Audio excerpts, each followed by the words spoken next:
Hi friends, എക്സാമൊക്കെ അടുക്കാറായിരിക്കുകയാണ്. അതുകൊണ്ട് തന്നെ എല്ലാവരും റിവിഷൻ്റെ തിരക്കിലായിരിക്കും. അപ്പോൾ എങ്ങനെ നല്ല രീതിയിലൊരു റിവിഷൻ ചെയ്തെടുക്കാം എന്നുള്ളതാണ് ഇന്ന് നമ്മൾ വീഡിയോയിൽ ചെയ്യാൻ പോകുന്നത്.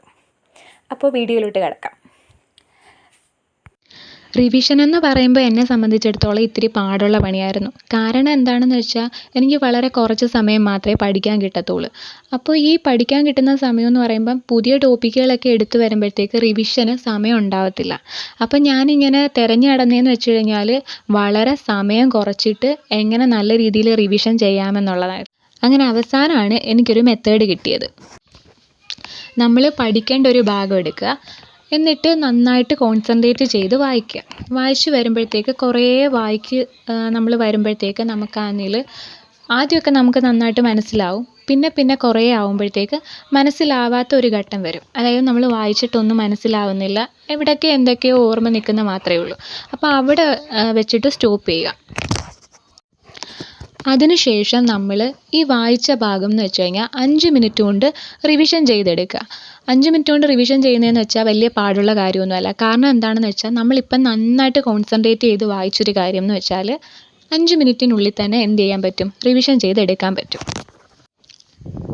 പിന്നീട് നമ്മൾ 5-10 മിനിറ്റ് വേറെ എന്തെങ്കിലും ആക്ടിവിറ്റീസിൽ ഏർപ്പെടുക. അതായത് മാത്സോ അല്ലെങ്കിൽ ഇംഗ്ലീഷോ ഒക്കെ ചെയ്യാൻ വേണ്ടിയിട്ട് എടുക്കുക. അത് കഴിഞ്ഞതിന് ശേഷം പിന്നെയും നമ്മൾ എന്ത് ചെയ്യുക? ഈ പഠിക്കേണ്ട ഭാഗം ആ സ്റ്റോപ്പ് ചെയ്തത് എവിടെയാണോ അവിടെ വെച്ച് പിന്നെ എന്ത് ചെയ്യുക? കോൺസെൻട്രേറ്റ് ചെയ്ത് വായിക്കുക.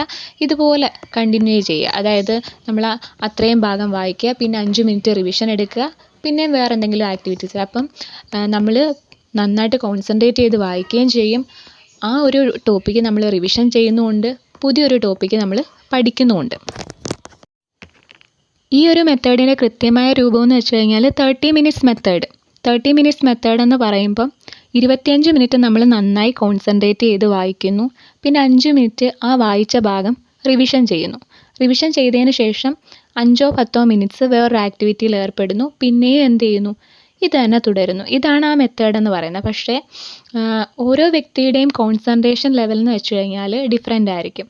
അതുകൊണ്ട് തന്നെ ഓരോ വ്യക്തിയിലും ടൈം എന്ന് പറയുന്നത്, ഇപ്പം നമ്മൾ പറയുന്നു 25 മിനിറ്റ് പഠിക്കാൻ എടുക്കുന്നു എന്ന് പറയുന്നു, നന്നായിട്ട് കോൺസെൻട്രേറ്റ് ചെയ്യുന്നു.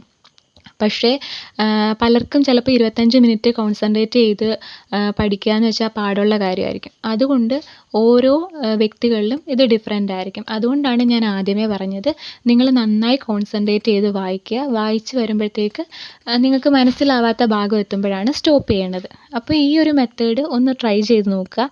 നല്ലതായിരിക്കും ഈ ഒരു മെത്തേഡ് റിവിഷൻ ചെയ്യാനും. അതുപോലെ തന്നെ പുതിയതായി പഠിച്ചു തുടങ്ങുന്ന ആൾക്കാരാണെങ്കിൽ, അതായത് നമ്മുടെ പ്രിലിമിനറി എക്സാമിന് വേണ്ടിയിട്ട്, ഡിഗ്രി പ്രിലിമിനറി എക്സാമിന് വേണ്ടിയിട്ട് പുതുതായി പഠിച്ചു തുടങ്ങുന്ന ആളുകൾക്കും ഈ ഒരു മെത്തേഡ് ഉപയോഗപ്രദമായിരിക്കും. Okay, thank U.